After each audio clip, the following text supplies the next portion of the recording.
तो यही समझ लें कि मुझे तो मैथ विरासत में मिला है और वहाँ पे माशाल्लाह मैंने तीसरी पोजीशन हासिल की थी उस टेस्ट में। तो मैं प्योरली फिर मैथ में उस वक्त मैं दाखिल हो गया था। तो इसमें कितनी सच्चाई है और आप भी क्या सख्त मिजाज टीचर हैं? डॉक्टर बन रहे हैं, उन्होंने कहा जी कि हमने मैथ पढ़ना। मैं खुद सुन के हैरान हो गया कि टीचर सो रहा है, टीचर पढ़ा नहीं रहा, टीचर वो है, टीचर ये है। इन बातों में खोए हुए हैं कि टीचर का वकार कैसे हमने गिराना है। मेडिसिन के ऊपर लिखा होता है कि बच्चों की पहुंच से दूर रखें जी, मगर पिलानी भी बच्चों को ही होती है। ELC वाले माशाल्लाह आगे भी और भी बहुत सारे काम कर रहे हैं सियालकोट में। तो इसके अलावा ये जो इन्होंने राइजिंग स्टार का काम शुरू किया है ये माशाल्लाह बहुत अच्छा है।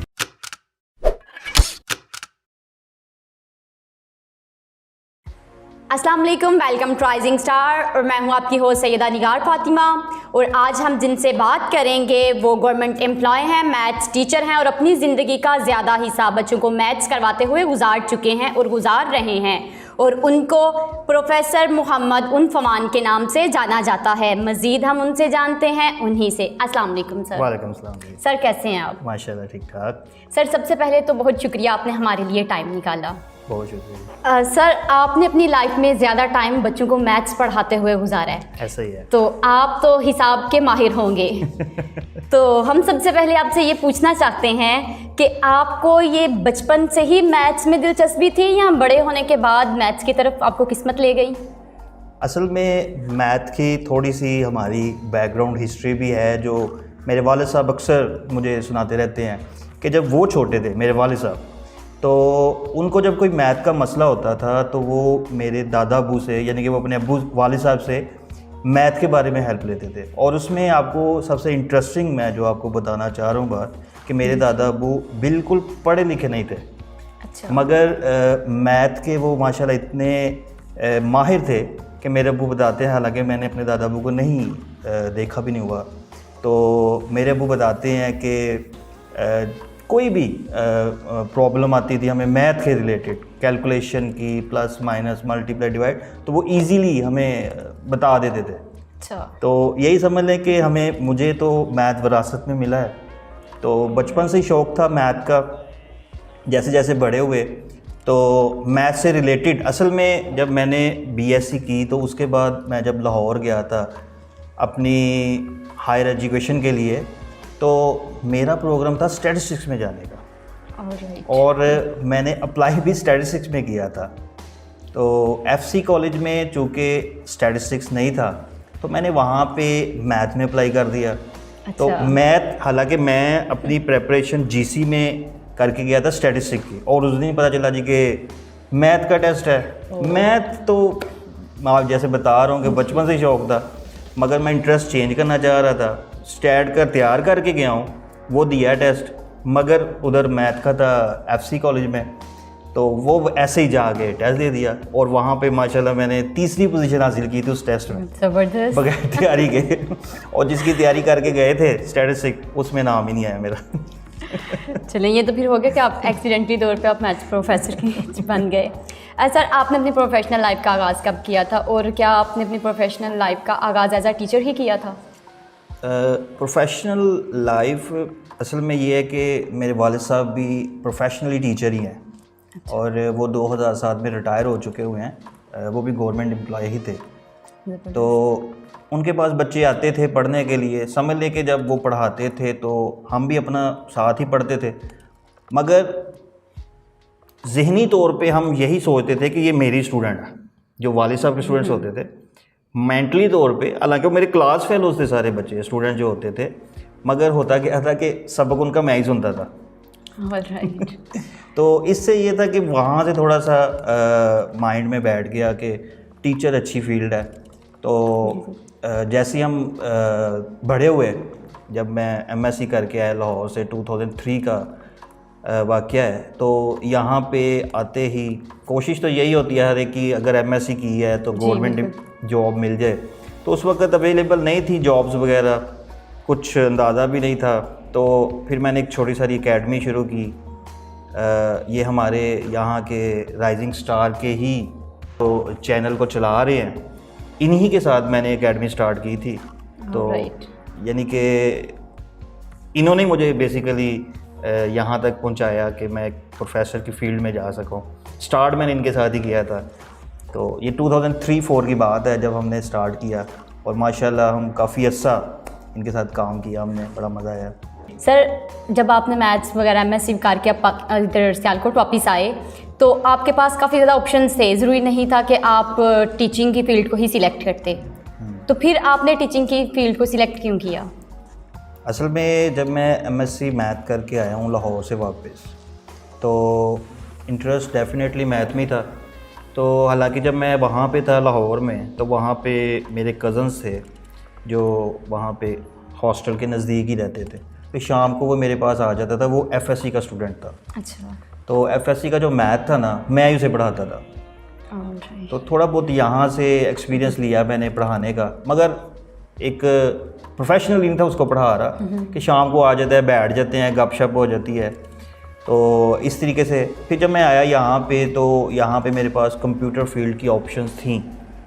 तो फिर आपने उसको सिलेक्ट क्यों नहीं किया? कंप्यूटर फील्ड में ये था कि कुछ एक्सपीरियंस अच्छा नहीं रहा मेरा, यानी कि जिनके साथ मैंने काम किया कंप्यूटर्स का, तकरीबन समझ लें कि कंप्यूटर की शॉप ही थी हमारी, अपनी कज़न्स की थी। तो मगर ये था कि उनके साथ बॉन्डिंग नहीं मेरी हो सकी। अच्छा। तो जिस वजह से दोबारा मेरा मैथ में जो मुझे छोटी सारी एक ऑफ़र हुई एक एकेडमी की, थोड़ा सा इनके साथ ही राइजिंग स्टार के जो चला रहे हैं उनके साथ मेरी बात हुई। तो उन्होंने कहा कि आप हमारे साथ आ जाएं, आप भी माशाल्लाह एमएससी मैथ हैं। तो मैंने थोड़ा सा इनके साथ इंटरेक्शन किया, तो वहाँ से स्टूडेंट्स का सिलसिला चला। तो इस तरह से फिर वो मैं बिल्कुल कट ऑफ हो गया उसके साथ, आईटी के साथ। तो मैं प्योरली फिर मैथ में उस वक्त मैं दाखिल हो गया था। सर कहते हैं कि मैथ्स के टीचर बहुत स्ट्रिक्ट होते हैं, तो इसमें कितनी सच्चाई है? और आप भी क्या सख्त मिजाज टीचर हैं? असल में ये है कि मैथ के टीचर स्ट्रिक्ट, मेरे अपना पर्सनल एक्सपीरियंस है। मैंने कुड हार्डली अगर मैथ के कोई टीचर्स से जिससे भी पढ़ा मैंने, तो मेरा अपना पर्सनल जो एक्सपीरियंस है इस बारे में वो यही है कि मैंने आज तक कोई भी मैथ का जो स्ट्रिक्ट बंदा नहीं देखा। अच्छा, स्टूडेंट्स को तो हम लोगों को तो बहुत स्ट्रिक्ट लगते हैं। असल में ये है कि शायद ये होता है कि वही बात आ जाती है कि हम जो होते हैं ना मैथमेटिक के, हमारे पास इतनी बातें नहीं होती किसी के साथ करने के लिए जी, कि कोई शेयर भी कर सकें, या बस हमारा फोकस होता है 2+2 4। हम ज़्यादा इसी पे फोकस कर रहे थे, तो शायद बच्चों को ये बातें लगता है कि ये हमसे बातें ही नहीं करते, तो इसी वजह से हो सकती है। मगर ये है कि हम अपनी तरफ से तो इजी रहते हैं, हमें तो कोई ऐसा नहीं लगता। आप एक्स की वैल्यू फाइंड करते रहते हैं। Alright sir. सर अक्सर स्टूडेंट्स ये शिकायत करते हैं कि मैथ्स थ्योरम का और अलजबरा का तो डेली लाइफ में कोई यूज़ ही नहीं है, तो फिर ये पढ़ाया क्यों जाता है? असल में ये है कि ये अगर आप बात करते हैं थ्योरम्स की, अलजबरा की, आपकी जितनी भी बेसिक लाइफ है, जितनी भी बेस है लाइफ की, वो सारी की सारी मैथ पे डिपेंड करती है। मगर असल में हम उन बेस की बात नहीं ना करते, हम चले जाते हैं आगे। बिल्कुल। हम फिज़िक्स की बात कर लेते हैं, हम केमिस्ट्री की बात कर लेते हैं, हम सोशलिज़म की बात कर लेते हैं। पिछले साल की बात है, मुझे मेडिकल कॉलेज में से स्टूडेंट्स ने कॉल की कि हमने मैथ पढ़ना है। मेडिकल कॉलेज यानी कि बायो के स्टूडेंट्स थे, डॉक्टर बन रहे हैं। उन्होंने कहा जी कि हमने मैथ पढ़ना है। मैं खुद सुन के हैरान हो गया कि वहाँ पे भी कैलकुलेशन है। मुझे अभी चंद रोज़ पहले भी पता चला है कि जो एमएससी बायोलॉजी या ज़ूलॉजी बॉटनी करते हैं, वो मैथ का एक बाकायदा एक पेपर पढ़ते हैं 100 नंबर का। सर अगर अब हम मैथ से ज़रा हट के बात करें, तो आप मुझे ये बताएं कि माशरे में उस्ताद का किरदार क्या है, और अभी के जो उस्ताद हैं क्या वो ये किरदार अदा कर रहे हैं? माशरे में टीचर हम बचपन से पढ़ते आ रहे हैं कि जो माशरे का ममार है, माशरे को बनाने वाला है, वो एक उस्ताद ही होता है। बिल्कुल।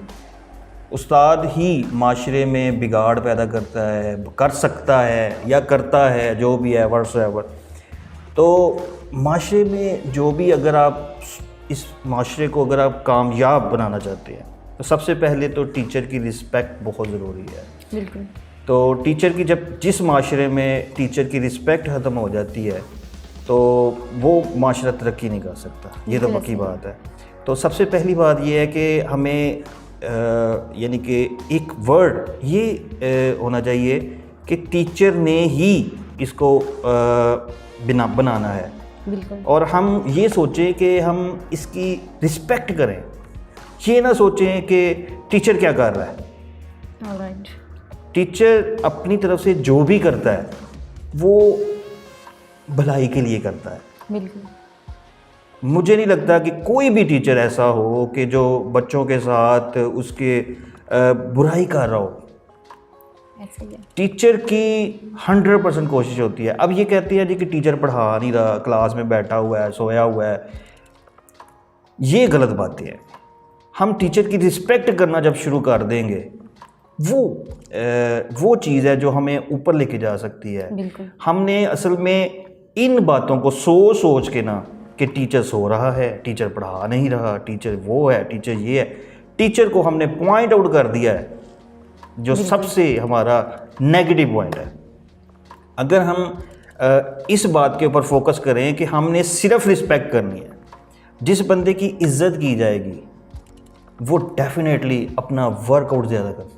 बिल्कुल। जो जो भी हो, हम इन बातों में खोए हुए हैं कि टीचर का वकार कैसे हमने गिराना है। ये आम आवाम में बड़ा एक चल रहा है, और ये बड़ा चल रहा है कि ये गवर्नमेंट का मुलाजिम है, मैं प्राइवेट हूँ। ये चीज़ें ख़त्म होनी चाहिए। जब तक हम अपनी इज़्ज़त टीचर की इज़्ज़त नहीं करेंगे तब तक हम ये जो नीचे की तरफ हमारा डाउनफॉल चल रहा है बहुत ही बुरा है। हम इज़्ज़त करना शुरू कर दें टीचर की तो इंशाअल्लाह ताला मैं कहता हूँ कि with in a year, not a 10 year 20 year, not with in a years हम दोबारा तरक्की की तरफ जा सकते हैं इंशाअल्लाह। और ये नबियों का शेवा है। बिल्कुल। डेफिनेटली ये होना चाहिए, बिल्कुल। इज़्ज़त होनी चाहिए टीचर में, माशरे में इज़्ज़त होनी चाहिए। सर, अगर अभी हम अपने स्टूडेंट्स की बात करें तो अभी के जो स्टूडेंट्स हैं क्या उनमें वो सलाहियत हैं कि वो कौम के ममार कल को बन सकें? देखिए जी कि पहली बात ये है कि स्टूडेंट ही आज का कल का ममार है, ये तो पक्की बात है, ये तो हो ही नहीं सकती। हम भी कल को स्टूडेंट थे और आज हम यहाँ पे माशाल्लाह अच्छी जॉब में बैठे हुए हैं। बिल्कुल। तो ये है कि अगर आज का स्टूडेंट ममार नहीं कल का बन सकता तो फिर तो मेरे ख्याल से मुल्क तो डेफिनेटली ख़त्म हो जाएंगे, ऐसे तो दुनिया ही ख़त्म हो जाएगी। तो ये है कि अगर स्टूडेंट्स थोड़ा सा अपने, वही मैं बात दोबारा आपके साथ रिपीट करता हूँ कि हमें चाहिए कि हम बच्चों में ये चीज़ पैदा करें कि टीचर की इज़्ज़त करें। बिल्कुल। टीचर कोई भी है, कैसा भी है, डेफिनेटली अच्छा ही है। बिल्कुल। बुरा, उसमें बुराई का लफ्ज़ उतार दें हम उसके साथ से, हर लिहाज से। तो मैं कहता हूँ कि वही बात विद इन ईयर हम कामयाबी की तरफ जाएंगे इंशाल्लाह। सर, क्या आप समझते हैं कि सोशल मीडिया का स्टूडेंट्स पे कोई असर हो रहा है और वो क्या असर हो रहा है? सोशल मीडिया का अगर आप देखें, असल में ये है कि जैसे आप देखते हैं कि मेडिसन के ऊपर लिखा होता है कि बच्चों की पहुंच से दूर रखें जी, मगर पिलानी भी बच्चों को ही होती है। बिल्कुल ऐसा ही है, बड़े भी खाते हैं डेफिनेटली, मगर बच्चों के लिए स्पेशली लिखा होता है कि बच्चों की पहुंच से दूर रखें, मगर उसको अपनी, यानी कि आप अपने अंडर ऑब्जर्वेशन में बच्चों को दें। बिल्कुल। तो यही चीज़ है, अगर सोशल मीडिया का अगर पॉजिटिव आपने यूज़ करना तो उसकी ऑब्जर्वेशन पे रखें अपनी।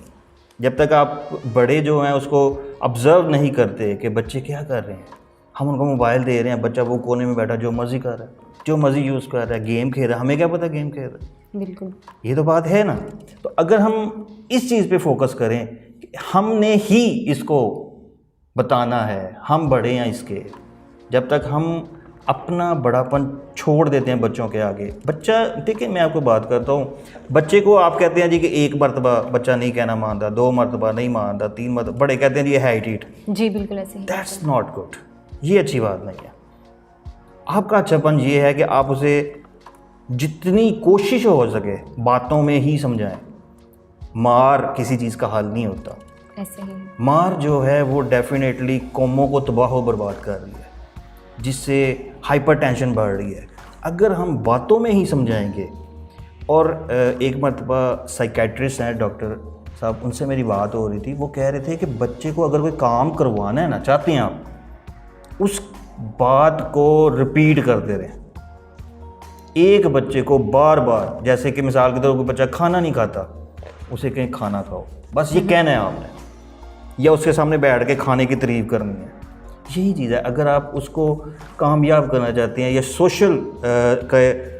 सोशल मीडिया का अच्छा यूज़ करवाना चाहते हैं, तो उसे हर वक्त अपनी ऑब्जर्वेशन में रखें और उसे अच्छाई की बातें करते रहें कि सोशल मीडिया पे पॉजिटिव चीज़ें बड़ी पड़ी हुई हैं जी, आप उसको देखो, अपनी ऑब्जर्वेशन में उसको बिठा करो। नो डाउट बच्चा को थोड़ा सा भी टाइम मिलता है तो वो नेगेटिव हो जाता है, मगर आप हत्ता बतौल कोशिश करें, जैसे आप मेडिसिन को बच्चे की पहुँच से दूर रख सकते हैं, तो इसको भी हम नेगेटिव चीज़ों को बच्चों की पहुँच से दूर रख सकते हैं। बिल्कुल, डेफिनेटली। सर कोई एक ऐसी नसीहत जो आपको लगता हो कि स्टूडेंट्स के लिए बहुत ज़्यादा अहम है और वो आप स्टूडेंट्स को करना चाहें? ये है कि बच्चों को चाहिए, आजकल के बच्चों को चाहिए कि अपने बड़ों की इज़्ज़त करें, जैसे भी हो, बड़े बड़े ही होते हैं। अगर वो डांटते हैं, अगर आपको वो कुछ भी कहते हैं, तो अपने अंदर जो आपके गर्म जज्बात है, जिनसे आप हर वक्त टेंस में रहते हैं, परेशान रहते हैं,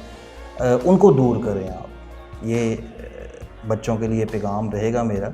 और सर आखिर में आप राइजिंग स्टार प्रोग्राम के बारे में कुछ कहना चाहेंगे? राइजिंग स्टार एक ऐसा प्लेटफॉर्म है सबके लिए, बच्चों के लिए नहीं, खाली बड़ों के लिए नहीं, बुज़ुर्गों के लिए नहीं, बल्कि हर एक के लिए एक ऐसा प्लेटफॉर्म है जहाँ से आप लोग जो है एक इंस्पिरेशन ले सकते हैं, जहाँ पे आपके पास ऐसे ऐसे लोग आपको इंटरव्यू दे रहे हैं, आपको सामने बातें कर रहे हैं आपके साथ, आप इनसे कुछ भी सीख सकते हैं, आप इनसे इंस्पायर्ड हो सकते हैं। तो ये राइजिंग स्टार वालों ने माशाल्लाह बहुत अच्छा काम शुरू किया है इन्होंने, कि सियालकोट के जो स्पेशली लोग हैं जिन्होंने तरक्की की तरफ गामज़न हैं, उनको इन्होंने अपने चैनल के ऊपर लेकर आए हैं। मुझे तो बहुत अच्छा लगा है ये प्रोग्राम माशाल्लाह। इसकी तारीफ़ें पहले भी मैंने ELC के चैनल पे सुन रखी हैं। ये बड़ा अच्छा प्रोग्राम है। ELC वाले माशाल्लाह आगे भी और भी बहुत सारे काम कर रहे हैं सियालकोट में। तो इसके अलावा ये जो इन्होंने राइजिंग स्टार का काम शुरू किया है, ये माशाल्लाह बहुत अच्छा है। बहुत शुक्रिया सर, थैंक्स अ लॉट, आपने हमारे लिए टाइम निकाला। और ये थे आज के हमारे राइजिंग स्टार। इंशाल्लाह मिलते हैं नेक्स्ट राइजिंग स्टार के साथ। तब तक के लिए हमें दीजिए इजाज़त। अल्लाह हाफ़िज़।